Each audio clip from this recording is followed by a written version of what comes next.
உலகம் பாவத்தை ரொம்ப சந்தோஷமாக செஞ்சுக்கிட்டு இருக்கு. அவங்கள பார்த்து நீங்கள் ஏமாந்துடக்கூடாது. அவங்க அப்படி நல்ல பாவம் பண்ணுறவன் அப்படி பளபளன்னு இருப்பான்.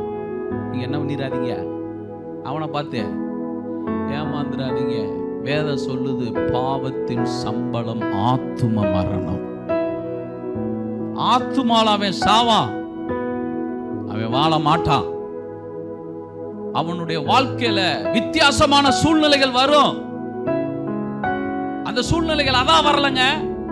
நாம என்ன நினைச்சுக்கிட்டு இருக்கோம், என் வாழ்க்கையில துன்பம் கஷ்டம் பாடு நெத்தியில எழுதி வச்சிருக்காரு. எழுதல, நீ எடுத்திருக்கன்றார்.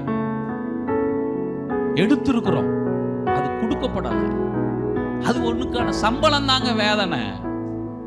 அவன் வரலைங்களா, ஆதாம் பாவம் செய்ததுனால வந்த சம்பளம் அது. அந்த வேதனை என்பது சம்பளம், உபத்திரவம் என்பது சம்பளம், கண்ணீர் என்பது சம்பளம். தெளிவா இருங்க. அது எதனால வருதுன்னு. எதனால வருது?